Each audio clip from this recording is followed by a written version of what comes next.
Interpreter একটা গুরুত্বপূর্ণ topic. Interpreter আসলে কম্পিউটার সরাসরি মানুষের ভাষা বুঝতে পারে না। আমরা যখন কোনো প্রোগ্রাম অর্থাৎ হাই লেভেল ল্যাঙ্গুয়েজ যেমন পাইথন অথবা জাভাস্ক্রিপ্ট অথবা পিএইচপি হোয়াটএভার যে কোনো হাই লেভেল ল্যাঙ্গুয়েজ দিয়ে লিখি, তখন সেটিকে মেশিন রূপান্তরিত করতে হয়, অর্থাৎ মেশিন ভাষায় রূপান্তর করতে হয়। এই কাজ করে ট্রান্সলেটর প্রোগ্রাম। এই যে ট্রান্সলেটর প্রোগ্রামের মধ্যে একটা আছে ইন্টারপ্রেটার, এমনই একটি গুরুত্বপূর্ণ ট্রান্সলেটর প্রোগ্রাম। ইন্টারপ্রেটার আসলে কি, এই বিষয়টা কি, এটার যে সংখ্যাটা সেটা আপনার ভালোভাবে মুখস্থ রাখতে হবে। সেটা হচ্ছে ইন্টারপ্রেটার হলো এমন একটি ট্রান্সলেট প্রোগ্রাম যা উচ্চতর ভাষায় লেখা প্রোগ্রামকে লাইন বাই লাইন অনুবাদ করে এবং সাথে সাথে নির্বাহ বা এক্সিকিউট করে। এই সংজ্ঞাটা হচ্ছে আপনারা একটু মাথায় রাখার চেষ্টা করবেন।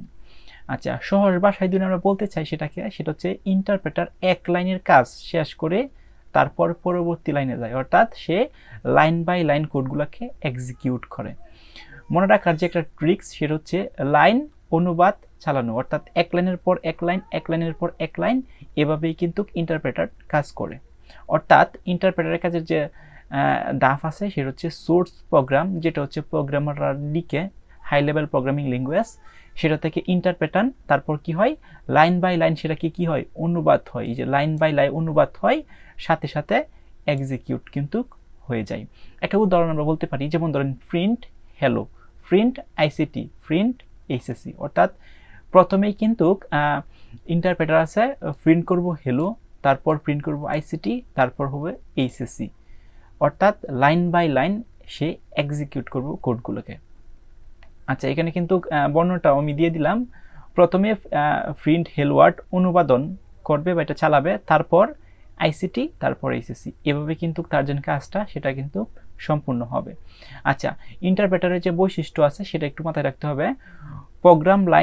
প্রোগ্রামের যে লাইন আছে সেটা হচ্ছে লাইন বাই লাইন অনুবাদ করে, অনুবাদের সাথে এক্সিকিউটও কিন্তু করে ফেলে। একটি লাইনে ভুল হলে সঙ্গে সঙ্গে ইরর দেখায়, অর্থাৎ একটি লাইনে যদি ভুল হয় সঙ্গে সঙ্গে ইরর দেখাবে, সেখানে কিন্তু সে স্টপ হয়ে যাবে। আলাদা অবজেক্ট কোড তৈরি করে না।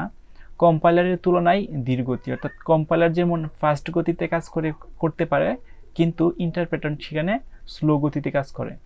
এবং এটার যে ডিবাগিং, এই ডিবাগিং করা কিন্তু সহজ হয়। কারণ কি, কারণ হচ্ছে এই ইন্টারপ্রেটার যে সময় line by line code execute হয়, তখন হচ্ছে যেখানে ইরর বা ভুল থাকে সেখানে কিন্তু সেই প্রোগ্রামটা স্টপ হয়ে যায়। তখন কিন্তু একজন প্রোগ্রামার সহজেই বুঝতে পারে আসলে ইররটা কোথায় হয়েছে। ইন্টারপ্রেটারের যে সুবিধা সেটা হচ্ছে ভুল দ্রুত শনাক্ত করা যায়, একটু মাথায় রাখতে হবে। ডিবাগিং সহজ হয়। কেন ডিবাগিং সহজ হয়?